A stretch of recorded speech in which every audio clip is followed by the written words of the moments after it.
Hi viewers, welcome to our channel. ప్రస్తుతం మనతో పాటు కిరణ్ పోల్దాస్ గారు, సీనియర్ జర్నలిస్ట్, వారితో ఒకసారి మాట్లాడారు. సార్ నమస్కారం సార్.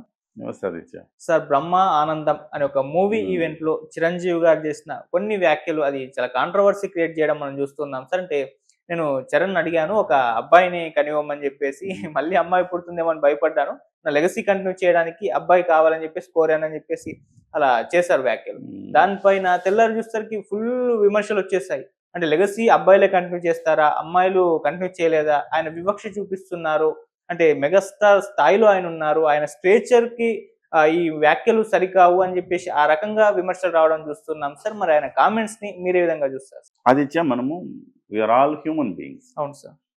మనం ఒక్కసారి మానవత్వంతో ఒక మనుషులు, అనుబంధాలు, బంధాలు, కుటుంబం, వ్యవస్థ, వీటిని అనుసరించి మనం మాట్లాడుకున్నాం.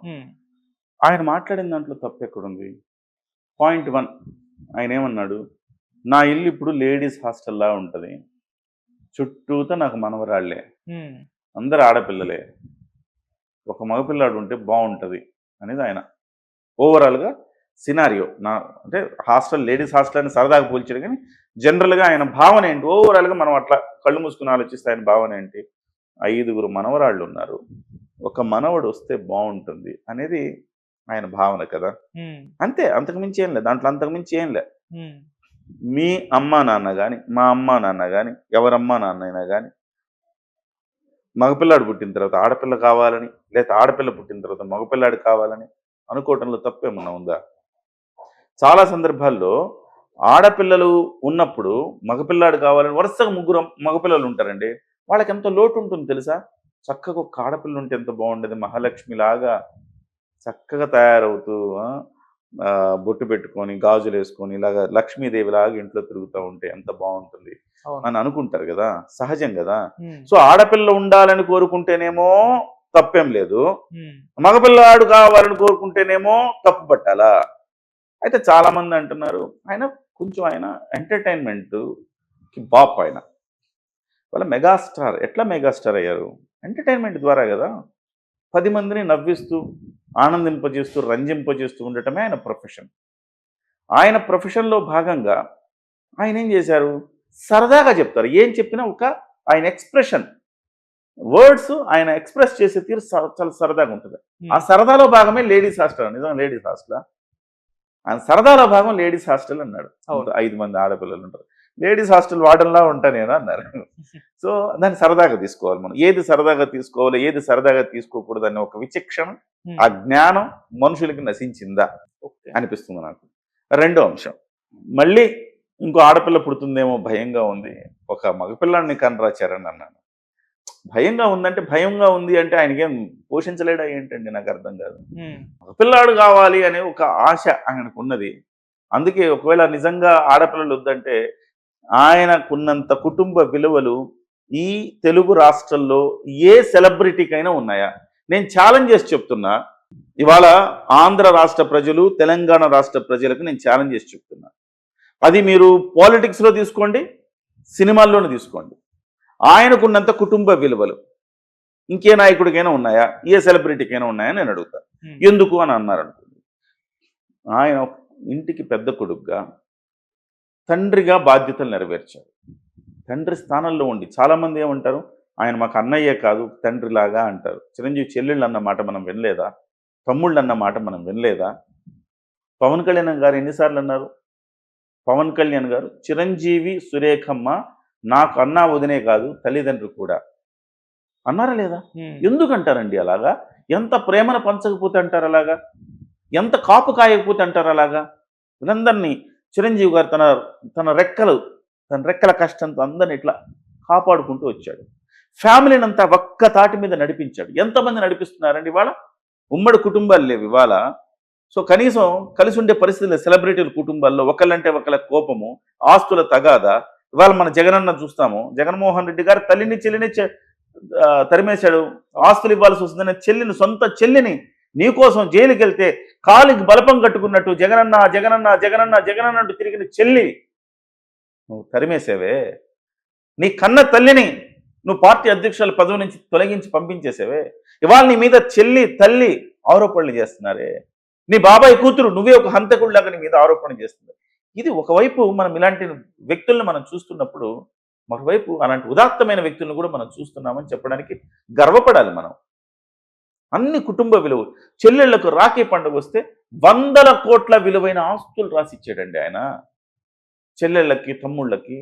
ఏ పండుగ వచ్చినా, ఏ పబ్బం వచ్చినా, ఏ అకేషన్ వచ్చినా రండ్రా అందరం కలిసి ఉందామని చెప్పి అందరినీ కలిసి ఉండి ఒక్క ఫ్రేములో ఏదైనా సెలబ్రిటీ ఫ్యామిలీని మనం అట్లా ఒక్క ఫ్రేములో ఒక 30 మంది 40 మంది చూడగలుగుతామా?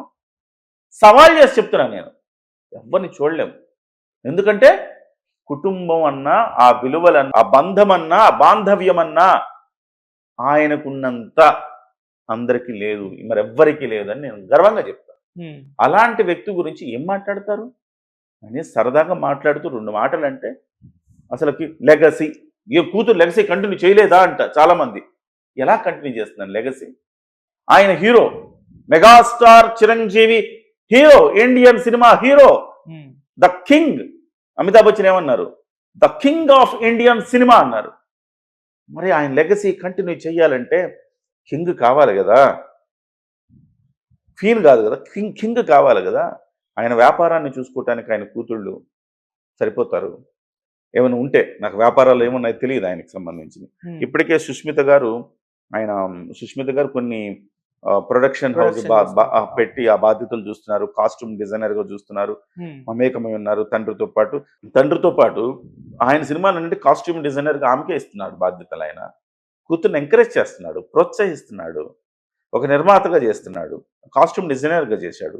చిన్న కూతురికి కూడా ఏదో వ్యాపారాలు పెట్టిస్తున్నాడు, తనను కూడా ఒక ఎంటర్ప్రెన్యూర్ చేస్తున్నాడు. అలాగే కొడుకు తన లెగసీని కొడుకు కంటిన్యూ చేశాడు. ఆ తర్వాత కొడుకు లెగసీని, ఆ వారసత్వాన్ని ఇంకో కొడుకుంటే కంటిన్యూ చేయొచ్చు అనుకున్నాడు. తప్పేముంది ఇందులో? కొందరు మాత్రం చేయగలుగుతారు. ఇందులో జెండర్ డిస్క్రిమినేషన్ అంటానికి కూడా లేదు. ఒక హీరో వాళ్ళ కూతురు పుడితే మహా అంటే మనవరాలు పుడితే హీరోయిన్ అవుతుందేమో, హీరో కాలేదుగా. ఆయన హీరో లెగసీ అన్నాడు. ఆయన ఆ హీరో లెగసీని కంటిన్యూ చేయాలంటే మీకు కొడుకు కావాల్సిందే కదా. సో దేవుడు ఇస్తే తీసుకుంటాడు, దేవుడు ఇవ్వలేదు ఇంకో కూతుర్ని ఇచ్చాడు అనుకోండి, ఇంకో మనవరాలను ఇచ్చాడు అనుకో, తీసుకుంటాడు అంతే. దాంట్లో ఏముంది? విష్ చేయడం కూడా తప్ప? మన మనసులో విష్ దీనికంటారు చిలువలు పలువలు చేసి ఉమెన్ కమిషన్లో ఫిర్యాదు చేస్తారంట. సిగ్గు శరవం మానం ఏమైనా ఉన్నదా వీళ్ళు ఎవరైనా మాట్లాడే వాళ్ళకి? ఉమెన్స్ కమిషన్లో ఫిర్యాదు చేస్తారు. ఏమంటే ఉమెన్స్ కమిషన్లో ఫిర్యాదు చేస్తారు? కోడిగుడ్డు మీద ఏకలు బీకే రకాలు వీళ్ళు, నాకు అర్థం కాదు. ఇది ఒక వ్యూహం ప్రకారం జరుగుతుంది ఆదిత్య. ఓకే, చిరంజీవి గారు బయటకు వస్తే విమర్శించాలి, చిరంజీవి గారు బయటకు రానికుండా చేయాలి. చిరంజీవి గారు జై జనసేన అంటే అది కాంట్రవర్సీ, పిఆర్పి నుంచి జనసేన ట్రాన్స్ఫార్మ్ అయిందిరా అంటే కాంట్రవర్సీ. ఏం ఆయన తమ్ముడు పార్టీ ఆయనకు సొంతం కాదా? ఆయన తమ్ముడు పార్టీ మీద ఆయనకు అధికారం లేదా? అలా లేదు అనుకుంటే చిరంజీవి గారు, పవన్ కళ్యాణ్ గారు 21 సీట్లు గెలిచినప్పుడు ఆ 21 సీట్ల విజయాన్ని తీసుకెళ్లి అన్న ముందు ఎందుకు పెట్టాడు? మనంతా ఒక్కటేనండి, ఒకే మాట. మనం అంటాం రాముడు అంటే ఏంటి? రాముడు అంటే మనం రాముడు ఏం చేసినా, భార్యని అడవుల్లోకి పంపించినా, ఇవాళకి మనకు రాముడు ఏంటి?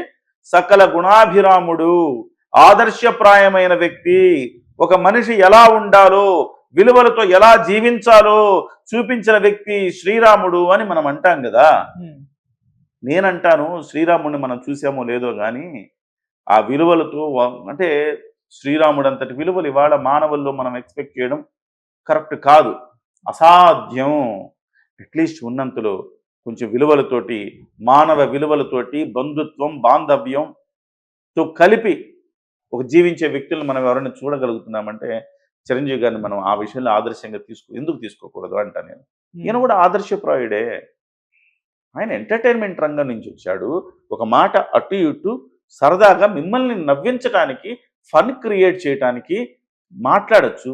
దాంట్లో పట్టుకుని మీరు చిరువలు పలువులు చేసుకుని, ఒకవైపు సారీ టు సే దిస్, ఒకవైపు రాజకీయ నాయకులు అంటే వైసీపీ సోషల్ మీడియా మూక, మరోవైపు తెలుగుదేశం పార్టీలో ఒక వర్గమైన సోషల్ మీడియా మూక, అతివాద భావజాలంతో ఉండి ఇవాళ మెగా ఫ్యామిలీని తొక్కేయాలని, నాశనం చేయాలని చూస్తున్నాం. ఒక అతివాద గ్రూప్ ఉంటుంది తెలుగుదేశంలో.